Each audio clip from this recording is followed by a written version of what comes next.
America builds the most advanced computers on Earth. We send rovers to explore Mars. We engineer rockets that land themselves. Yet we ignore one massive daily problem. We clean ourselves using an outdated method. This strange habit began in the 1800s. We still wipe with dry, crushed paper. It is a messy and inefficient system. Now, a new machine is quietly changing that.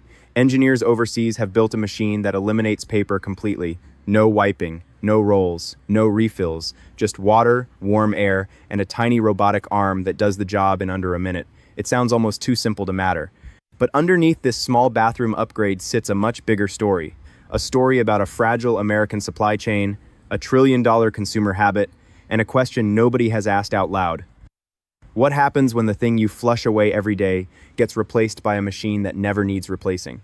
If you're new here, stick around, because by the end of this video, you'll understand why some analysts think this could be the most disruptive consumer hardware shift in a decade, and why it comes with a catch almost nobody is prepared for. We're going to walk through how the device actually works, why the economics favor switching far more than most people realize, why an entire multi-billion-dollar industry is structurally unable to compete with it, and finally, the one part of this story that should genuinely make you pause before buying the most advanced version of it.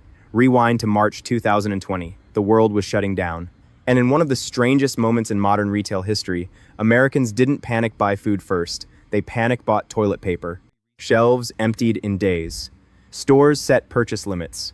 People filmed arguments in parking lots over 24 packs of Charmin. It became a meme, a punchline, but underneath the jokes was something more serious. It exposed just how much an entire nation depends on one flimsy, bulky, disposable product. The average American household goes through an enormous number of rolls every single year. Multiply that across the population, and you get an industry worth tens of billions of dollars, built entirely on the idea that we'll keep buying the same product, week after week, forever. That's not an accident, that's a business model. A perfect one, actually, from the manufacturer's perspective. You don't sell someone a toilet once. You sell them paper every single week, for their entire life. But that business model has a cost most people never think about. Producing soft, white tissue paper requires cutting down trees, processing pulp, bleaching it white, wrapping it in plastic, and trucking it across the country in enormous quantities. Trucks that are mostly hauling air and fluff. Bulky, low-density cargo that takes up enormous space relative to its weight. It's an inefficient product to move, an inefficient product to store, and an inefficient product to keep restocking forever. Meanwhile, in bathrooms across most of the rest of the world, Japan, South Korea, much of Europe, the Middle East, water has quietly done the job for decades. Bidets aren't a novelty there, they're just how bathrooms work. It's worth asking how America ended up so different from the rest of the world on something this basic. Part of the answer goes back to plumbing infrastructure built in the early 20th century, when indoor plumbing itself was still spreading across the country. At the time, paper was cheap, water heaters were rare, and adding a second water line for cleaning simply wasn't a priority. By the time hot water and modern plumbing became standard in every home, the habit of using paper was already decades deep, and nobody had a reason to revisit it. Other countries that modernized their plumbing later, or rebuilt significant infrastructure after wars in the 20th century, often built bidets into the standard from the start, simply because there was no existing habit locking them into paper first. Look at the numbers, country by country, and the gap becomes obvious. In Japan, the majority of urban households have some form of bidet toilet installed, and it's been that way for years. South Korea followed a similar path, with washlet-style toilets becoming standard in new apartment construction. Across parts of the Middle East and Southeast Asia, water-based cleaning was never replaced by paper in the first place. It simply stayed the default. Europe sits somewhere in the middle. Italy, Spain, and Portugal have long required bidets as a standard bathroom fixture in many homes, a holdover from decades-old building codes. Even in countries where separate bidets never caught on, attachment-style add-ons have quietly grown in popularity over the last several years. America is one of the last major economies still overwhelmingly dependent on dry paper. And for a long time that didn't matter, because nobody built a product that made switching easy, cheap, or appealing. That's exactly what's changed. The new generation of smart bidet attachments isn't the bulky cold water add-on your parents might remember from decades ago. These are compact, self-contained, and designed to clip directly onto an existing toilet. No plumber, no renovation, no new pipes. Installation takes minutes. You remove the old seat, connect a small water line, plug it into a standard wall outlet, and you're done. Inside, a small heating chamber warms the water almost instantly, so there's no shock of cold water hitting your skin. A pressure-controlled nozzle extends and retracts automatically, delivering a focused, adjustable stream calibrated for comfort rather than force. Instead of blasting water in a steady stream, many of these systems use pulsing pressure, short, controlled bursts, rather than one constant flow.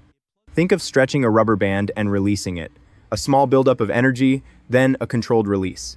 That pulsing motion is more effective at lifting debris than a steady stream would be, while using a fraction of the water. Some models also mix tiny air bubbles into the water stream. When those bubbles reach the skin and burst, they create a light, massaging sensation, a texture that plain water alone doesn't produce.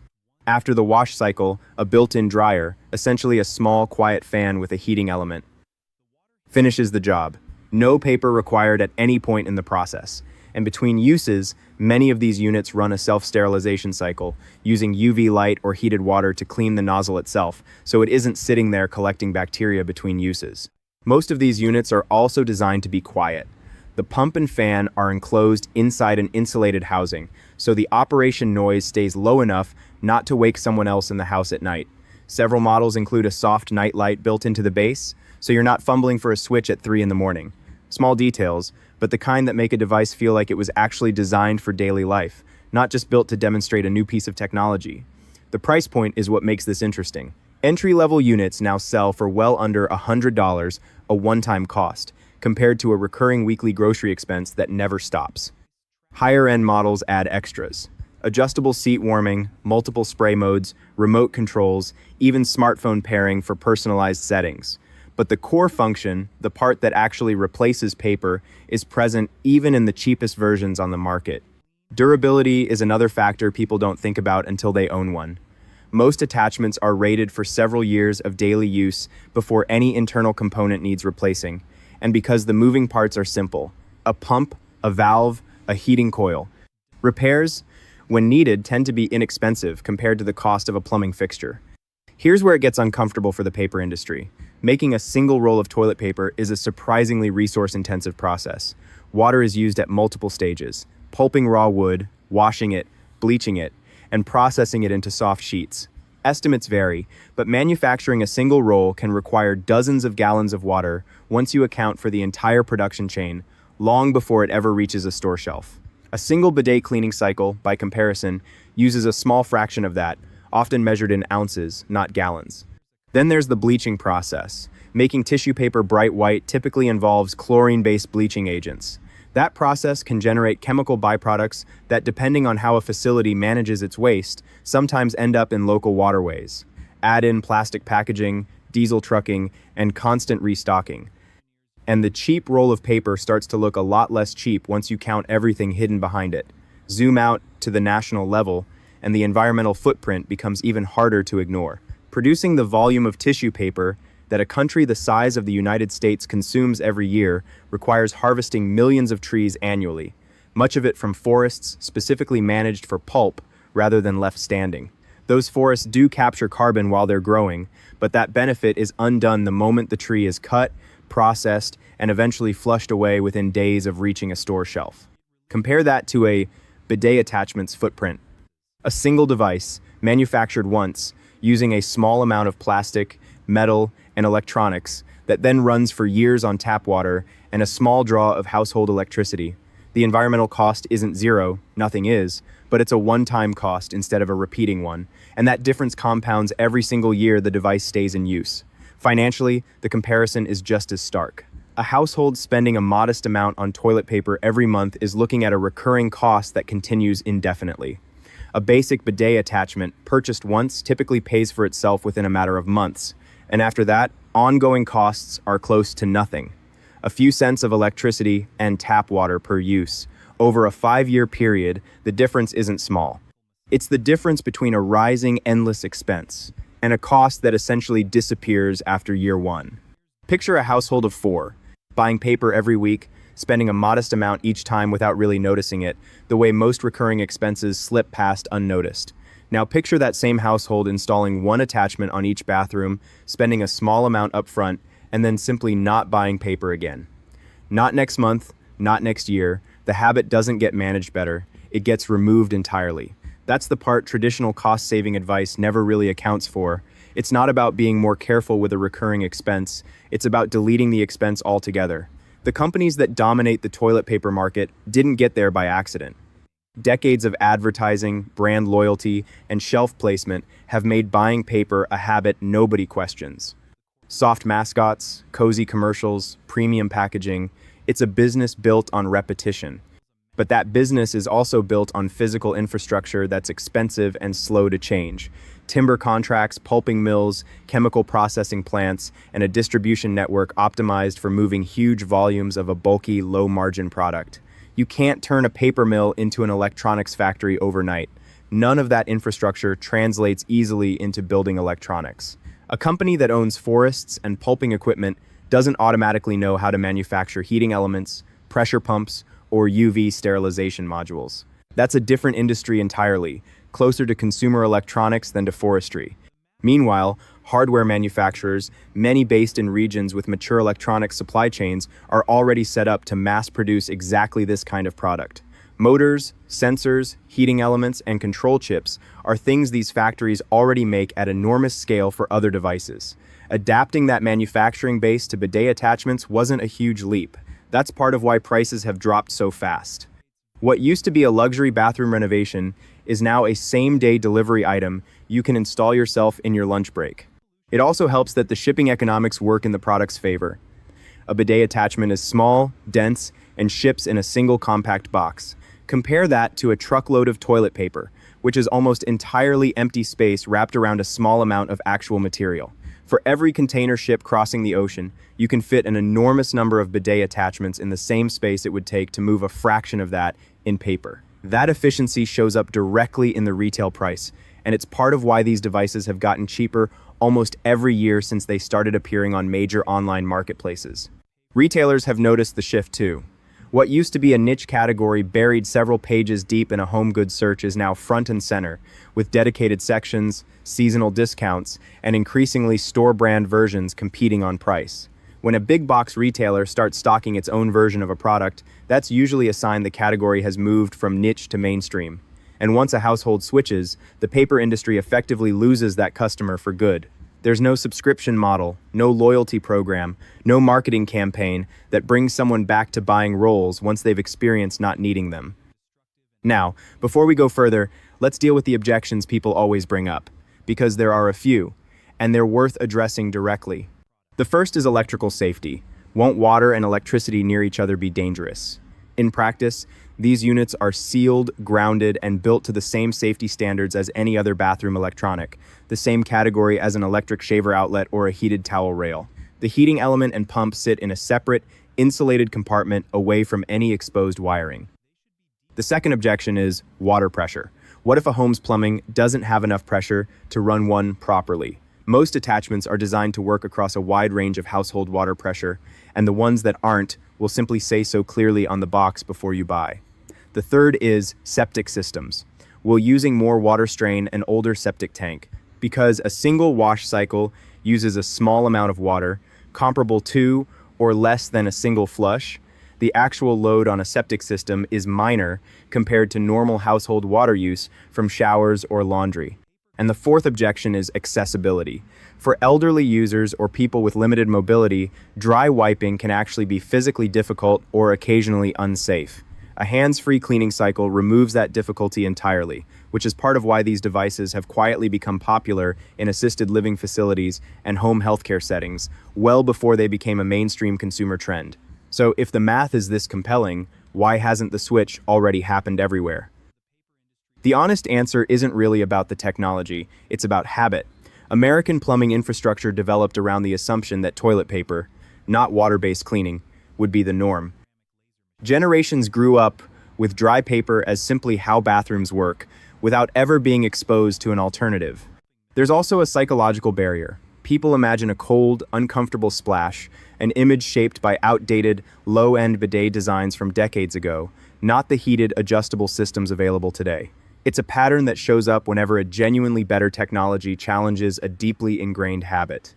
Electric vehicles faced almost identical skepticism for years. Range anxiety, unfamiliar charging routines, doubts about reliability. Then the product itself got good enough that hesitation started giving way to adoption.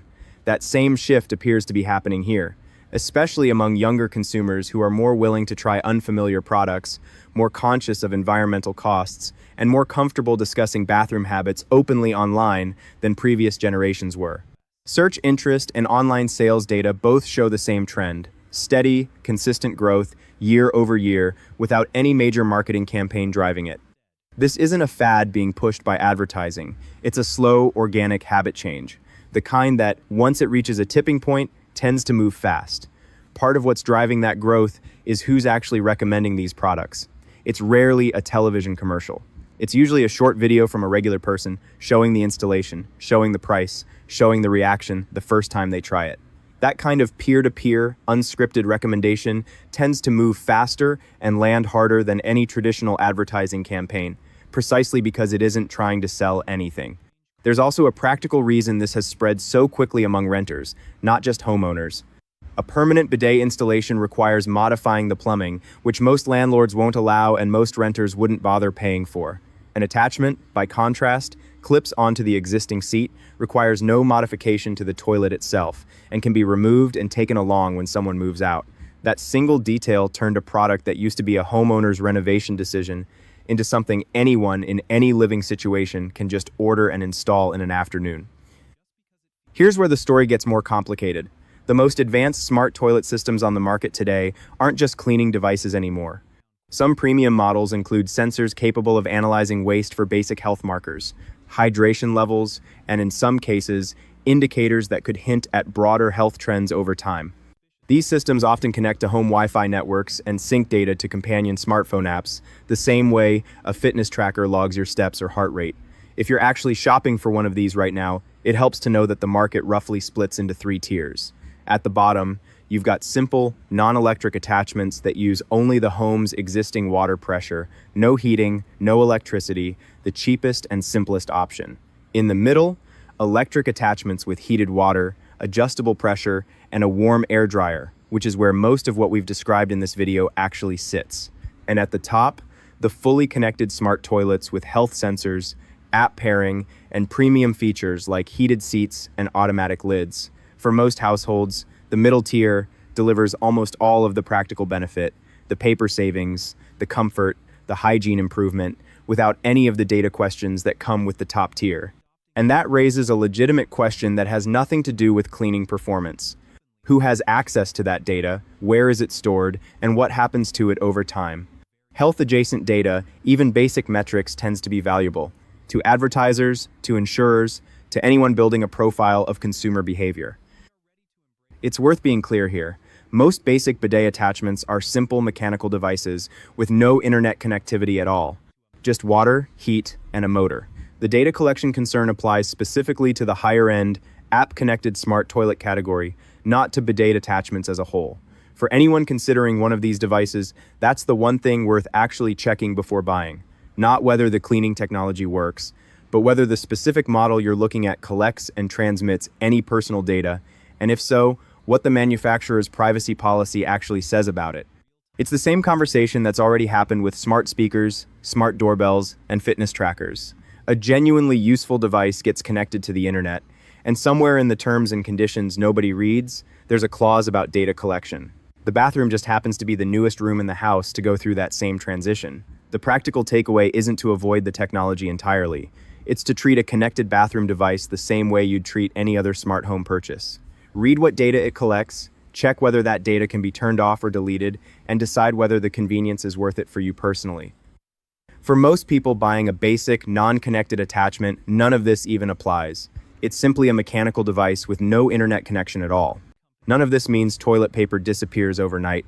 It's still cheap, still familiar, still sold in every store in the country, and plenty of people will keep buying it simply out of habit or preference. But the trend line is clear. Every household that fully switches to a bidet attachment is a household that stops being a recurring customer for an industry built entirely on recurring purchases. That's not a dramatic collapse. It's a slow leak, the kind that's hard to notice year to year, but adds up significantly over a decade. For an industry with massive fixed costs in timber, pulping, and distribution, even a modest, steady decline in demand is a serious long-term problem, one that's much harder to solve than simply cutting prices or running new ad campaigns. So, what can these companies actually do about it? Realistically, not much in the short term. Cutting prices only accelerates the problem, since it means less revenue per unit sold while volume is already shrinking. Increasing marketing spend can slow the decline slightly, but it can't remove the basic math that a one-time hardware purchase eventually beats a recurring one. Some larger consumer goods companies have started quietly investing in or acquiring bidet and personal care hardware brands themselves, which is usually a sign that even the incumbents can read the trend line and would rather own a piece of the disruption than get replaced by it entirely. That's actually the more likely outcome here, if you zoom out far enough. Not a sudden collapse of the paper industry, but a slow blending of the two categories, where the same companies that used to sell you rolls of paper eventually sell you the hardware that replaces them. The brand name on the box might stay familiar even as the product inside changes completely. Whether or not you personally make the switch, the underlying story here isn't really about toilets. It's about what happens when a hardware alternative finally becomes cheap enough, simple enough, and good enough to challenge a habit that's gone unquestioned for over a century. We've seen this exact pattern before, in other categories. A familiar disposable product sits unchallenged for decades, not because it's the best solution, but because nothing better has come along at the right price. Then, quietly, a piece of hardware shows up that does the same job better, cheaper, and without the recurring cost. And within a few years, the old habit looks less like tradition and more like an oversight nobody got around to fixing. Toilet paper may end up being remembered the same way. Not as a bad product exactly, just as a temporary solution that lasted a lot longer than it probably should have, simply because nobody offered a better one at a low enough price, until now. It's worth remembering that almost every disposable convenience product we grew up thinking of as permanent has eventually been challenged by something better. Paper maps gave way to GPS. Physical film gave way to digital cameras. Printed newspapers gave way to phones in every pocket. In every one of those cases, the shift felt slow right up until it suddenly didn't. One year, the old product is everywhere, and a few years later, it's something people mention almost nostalgically, the way you'd bring up a payphone or a fax machine. There's no reason to assume the bathroom is somehow exempt from that same pattern. It's just the last room in the house where the shift hasn't fully happened yet. So here's the real question. Is the convenience and long-term savings worth changing a habit this deeply ingrained? And are you comfortable with exactly how smart you want your bathroom to get? Let me know where you land in the comments. And if you found this breakdown useful, subscribe. There's a lot more hiding in plain sight than most people realize.